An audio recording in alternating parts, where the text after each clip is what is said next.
วัสดีครับนี่กามาพ่อกับบาทอีกมือหนึงนะครับผมถือบาท่าทั่วสิท่าไปเที่ยวตกวังกันเหลืองครับผมกาอยู่ที่จังหวัดลพบุรีครับอำเภอไซบาดาลออกมาจากอำเภอไซบาดาล15กิโลครับผมให้เบิ้งข้างหลังให้เบิ้งข้างหลังเห็นปะน้ำตกงามครับผมออกมา15กิโลไปทางอำเภอทาหลวงนะครับบ่ไก่เลยน้ำกระใสมีน้ำตกไหลสั้นนะครับผมนี่คือเป็นทั้งหน้าครับผมอันนี้จะเป็นช่วงหางน้ำตกแล้วนะครับบ่สามารถที่จะลงไปได้อีกได้เพราะว่ามองหันเป็นทางยางเนาะยางลงมาเนี่ยไปทางเนี่ยยางลงไปทางเนี่ยสุดแล้วมองหันเพิ่นติดป้ายว่าห้ามลงไปต่อแล้วมองหันก็จะเป็นวังก็ผู้ใดมักเล่นน้ำใสๆน้ำเลิกๆนะครับก็มาเล่นหางได้น้ำงามๆครับผมน้ำตกใสโตมานั่งกินนะครับนั่งกินข้าวกินปลานะฮะได้ก็เพิ่นห้ามเด้อครับเอาเครื่องดื่มแอลกอฮอล์ลงมา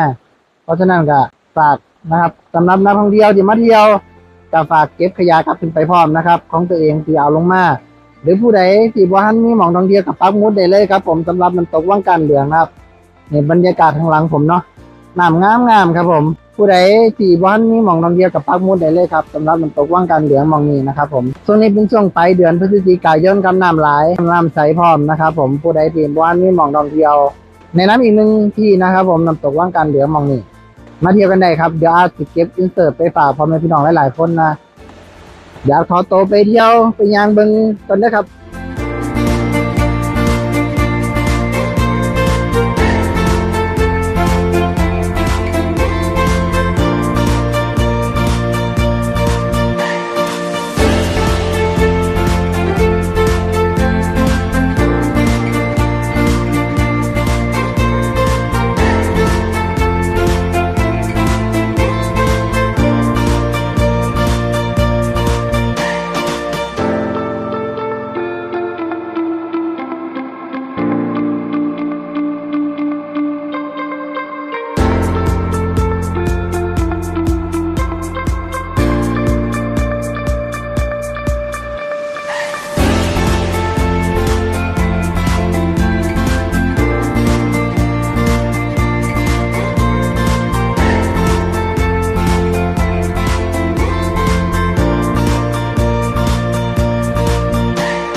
กะมื้อนี้กะม่วนนะฮะ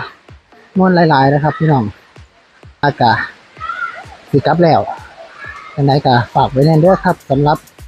น้ำตกวังกันเหลืองนะผู้ใดที่บ่มีที่ท่องเที่ยวปีใหม่นี้นะช่วงปลายเดือนพฤศจิกายนน้ำกำลังไหลน้ำสวยพร้อมผู้ใดที่บ่มีที่ท่องเที่ยวนะก็ปักหมุดมาเลยครับผมน้ำตกวังกันเหลืองอำเภอไซบาดาลนะครับจังหวัดลพบุรีมาเที่ยวกันได้หลายนะครับยังไงก็อย่าลืมรักษาความสะอาดนะแล้วก็ดูแลความปลอดภัยเจ้าของน้ำเด้อครับสำหรับคลิปนี้ก็